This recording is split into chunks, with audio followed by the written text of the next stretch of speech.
What's up? What's up, y'all? I'm Ashton. And I'm KP. And you are watching the Invehement Company Music Podcast, the show made by music enthusiasts. For music enthusiasts. Yep, y'all know what it is. All right, so we are back, and we are on a roll, and we are kicking it. So got a lot to talk about today. Call us butter, because we are on a roll, and yes, we do have a lot to talk about today. So I guess we can start with the most, I guess, controversial subject, and that is of the one Sean Diddy Combs and what he's actually dealing with. Brother. A lot going on. A lot going on. Yep, so, he's been... What? Oh, you can go. So Sorry. A lot of people think he's a free man. No. A lot of people think he got off scot-free and that he ain't got no more consequence. No. No. He was found guilty on 2 counts and he will have a sentencing later this year. So just to clear the air on that. So. Yep, 2 counts of transportation to engage in prostitution. Each carries a maximum sentence of 10 years, so he could serve up to 20 years if found, whatever the judge decides on that. His bail got denied for the 3rd time. He's been in since September of 2024, so, the sentencing date isn't until October 3rd, so that's when we will find out Diddy's fate. So, yeah. I mean, this whole thing, I can't help but think, because with all, I will say, as much as I despise reality shows, with, making the band, making his band, I want to work for Diddy. Like, I actually know people, musicians and singers personally who were on that show. And I just can't help but think, well, how do they feel about it? Or if they even knew what was happening during that time. It's like, right. It's crazy to think, like, So. Yeah. It's a lot going on. That's for sure. Lots of opinions surrounding it. Lots of just ideas. And, it reminds me of the R. Kelly situation when all that was going down. You got 50% saying one thing and the other saying the other. And my thing is he done? Is Diddy canceled? Is he... he's such a music mogul. What will happen once everything kind of once the dust settles? So we'll just have to wait and see how it plays out. So, I mean, realistically, not everybody's going to cancel Diddy, just like not everybody canceled R. Kelly. Like I mentioned before, there's still people playing R. Kelly music at the cookout, stepping in the name of love. So, right. So, I mean, different strokes for different folks, no pun intended, but, but, I'm just making the point that, everybody's going to have their own opinion on the matter. And, for better or worse, everybody's entitled to their opinion on how they feel about it. So I can't really, argue how they feel about the situation. We're just bringing that up to clear the air. Like Diddy, he has consequences coming for everybody who was offended and thought that he was free. No. Yep. So we of course will talk about it more on the pod as new things take place in the case. Yes, new information comes out. Yeah. Yep, we'll keep y'all updated. So. All right. Yeah, so we actually have some fun new releases this week, right? Or this whole month. Or this whole month, yes. Yeah, some cool things. We'll start with you. All right, so one of my favorite fusion bands out of L.A. called Catalyst, they just recently released an album called Speakeasy, which is all on all digital streaming platforms. I'll say this. I got to say this. Okay. It's definitely a dope album. This is their 2nd album. Like they released an album called 9 Lives back in 2020 during the pandemic, and now they have the Speakeasy album. One thing that I'm not understanding, I mean, there could be a million reasons, because the first time I was actually in LA and played a gig, the band that I was playing with at the time, we opened up for Catalyst. And side information, producer Mind Design was there too, which I just recently found that out. I'm like, what? He was there? Right. Right. And I was like, oh my Lord. Because I saw that he commented, because our band and their band, we took a group picture after the gig, and he commented, "Thanks for the vibes, y'all." So I'm like, wait, he was there and I didn't know. So, good Lord. But yeah, well, getting back to what I was saying, the music that they played that night isn't on either of the albums that they released. Like, because they played all originals the first time I heard them back in 2017. They come out with an album with new music, and then this new album, nothing that they played the night before. So I'm like, come on, I'm gonna have to reach out to one of the guys for like a bootleg of all their first songs. But yeah, Catalyst, a great group out of the Los Angeles area. They have an album called Speakeasy out now. And then my girl Felicia Temple, she has a song called Colorblind. Okay. And it deals with people not, or either ignoring the red flags or just not seeing the red flags in somebody. So they've mistaken for a green flag, and and which causes a lot of problems and a lot of issues in the future, and trying to get to know somebody and try to have a relationship. So yeah, Colorblind, it deals with red flags versus green flags. So it's a dope track too. I love the vibe of it. So y'all go ahead and check that out. Any new releases from you or? Yeah, actually Eric Roberson came out with a new single from his upcoming album. The single's called Over You, Under You, which features Najee and Jay Sean Champion, and it's perfect for summer. It's a vibe. So y'all go check that out wherever you hear your music. Brent Faiyaz is finally coming out with a new album called Icon that releases on September 19th. And then Jane Hancock, I've talked about her in previous episodes. Love her, the first lady of Death Row Records, signed under Snoop Dogg. She came out with her third single called Stare at Me featuring Anderson .Paak. All right. Come on now. Yeah, and it's a vibe too. So we talked about Stingy, which was our first single from the album, came out in April. Then her other song, Can't Let Go, which was her second single, and now this one. So y'all go check that out. Oh yeah, cool. Yeah, that sound. Yeah, that is cool. There's some really amazing music that came out the month of June for Black Music Month. So and so really y'all check that out. So for sure. I'll say for that last song, Anderson .Paak was my selling point. Another fellow MI alum. So shout out to Anderson .Paak. So some vibes happening. So I guess from there we can talk about some of the because I just recently looked up the Hot 100 Billboard. So Leon Thomas, his song Mutt currently sits at number 16. Hey. So it peaked at number 12, but I think the thing for me is that it's been on the charts for the last 21 weeks now. So yeah, you can't go a day without listening to Mutt or hearing it somewhere still. Yeah, even people that I know that aren't musically inclined or don't play an instrument and really sing, like you'll just hear them singing that verse. She said, "Take your time, what's the rush?" I'm like, all right, yeah, Leon Thomas, go ahead. Exactly. So, like we said, our new school Mount Rushmore, like Leon Thomas is making too big of a splash. Like you can't miss him, you can't ignore him.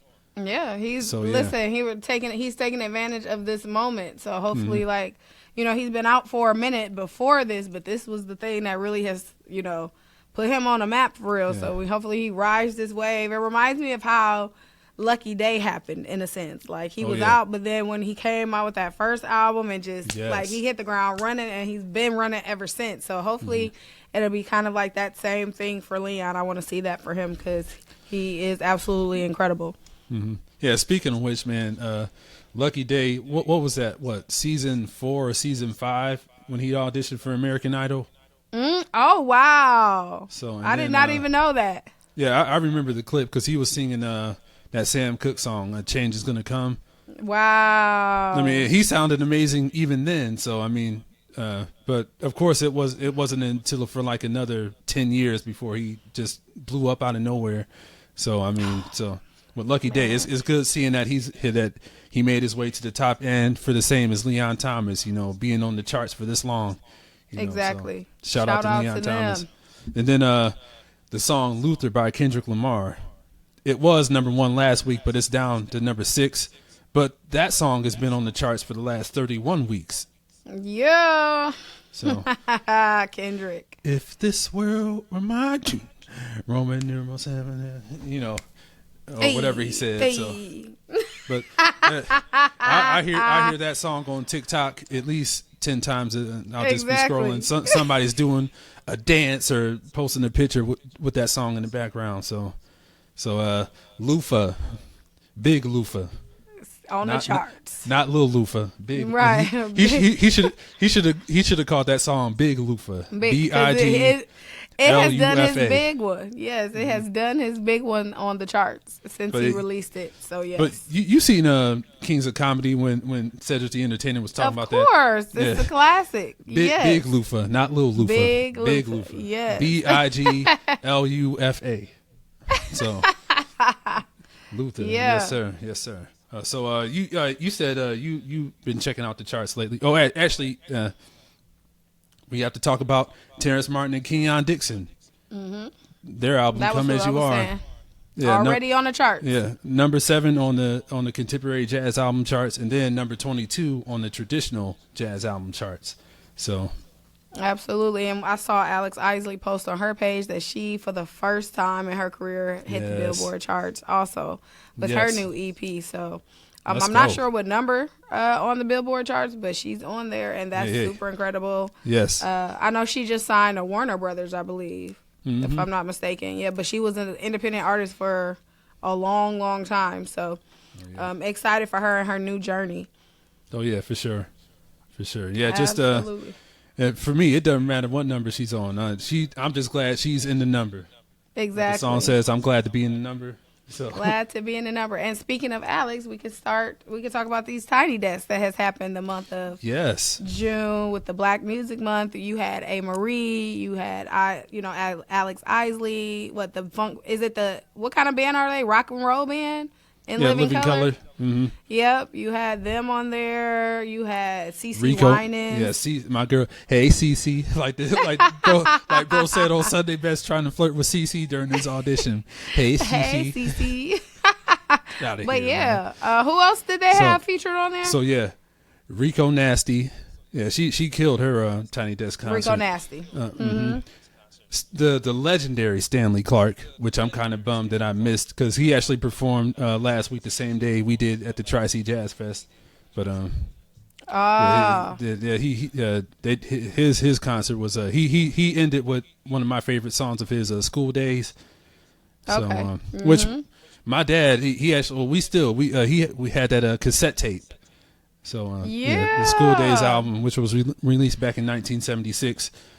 So he's been at this for a while. I mean, of course, starting with like Miles Davis and Chick Corea and Return to Forever.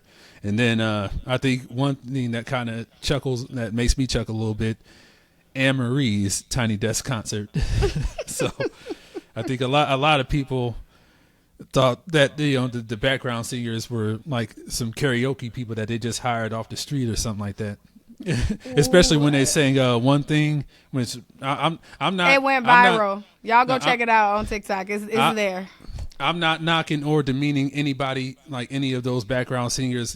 Heck, they got on Tiny Desk before I did, so I can't really even front on them like that. I'm just saying that's what I heard.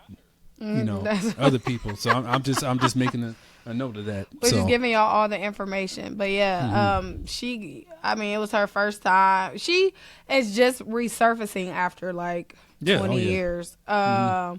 Shoot, Well,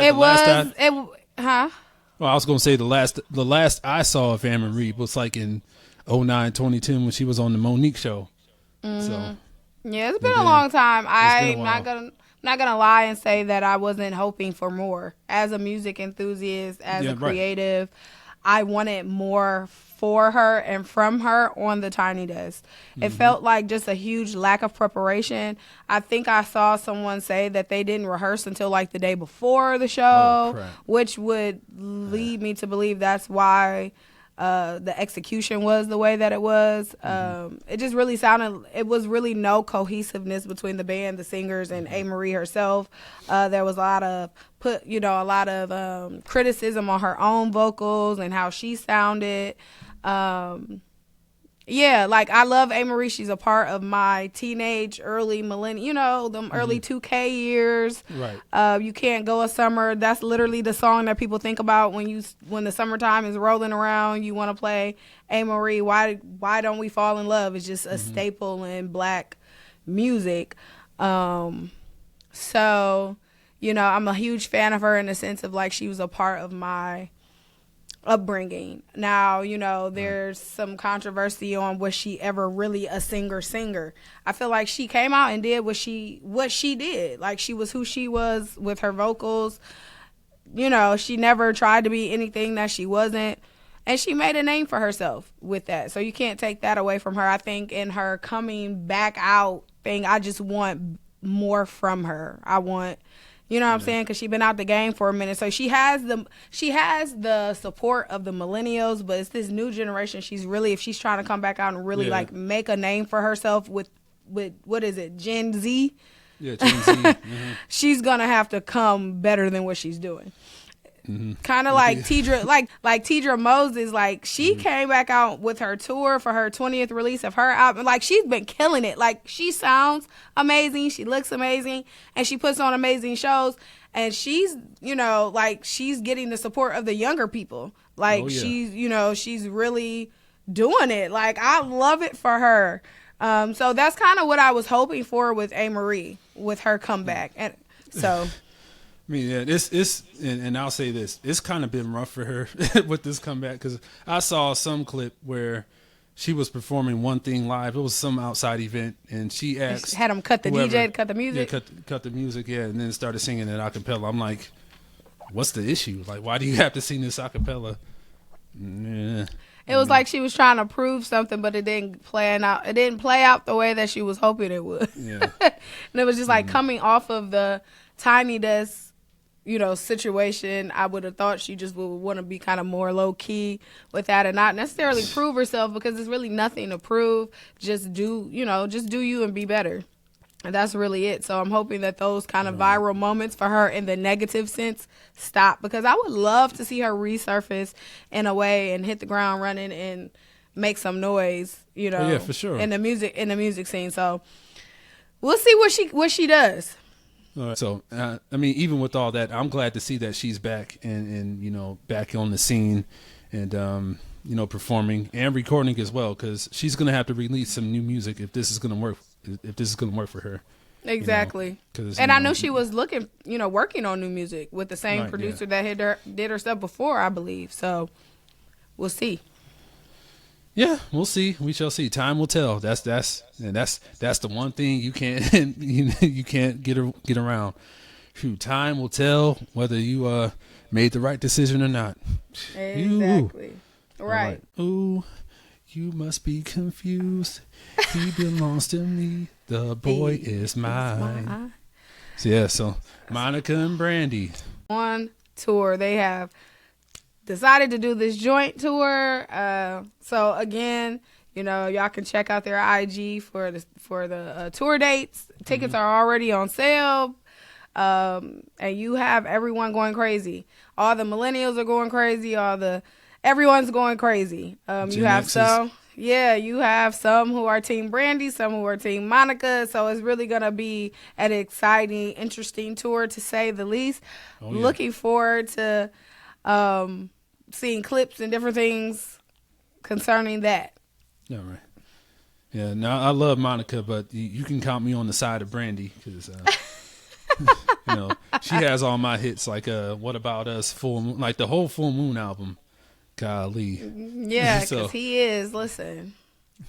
He is probably, that's one of my top 5 favorite songs. Love that song down. I'll tell this story since we're on the subject of Brandy. So, me, my brothers Aaron and Eris, my parents, and then my boy Marlo, we journeyed out to the East Coast to Newark, New Jersey, where Dark Child Productions, they're based in the tri-state area, New Jersey, New York. And so we had the Northeastern Diocese Convention. Brandy was there. Joe was there. Natalie Wilson and SOP. Michael Jackson was supposed to be there because they were working on the Invincible album with You Rock My World, which I actually heard that song. What's the name? Brother was playing it in his car with the windows down before it was released, so they had an issue with that. But so my father had an interesting encounter with Brandy's mom, because my dad had just bought a camcorder, so he was recording a lot of the stuff. So Brandy's mom goes up to my father and says, okay, when Brandy gets up, she's probably going to sing, so I'm going to need you to turn that camcorder off, because we don't need to, because her stuff isn't released yet. I'm like, oh, so, she ain't play no games, huh? She ain't play no games, so. I mean, but my father was respectable, and, Brandy, she didn't actually get up and sing, not then, no. There was a mini concert that Saturday, and they just called her up to ad-lib the chorus, but that was pretty much all she sang the entire time she was there. So, okay, yeah, she was pretty much there just to promote her, which kind of throws me off at a church convention. You're I was about to say it's a church you're promoting convention. an R&B. Well, yeah, I mean, not necessarily promoting it, because with everybody that Dark Child was working with, again, like Brandy, Joe, and MJ, those albums, latter part 2001 going into 2002.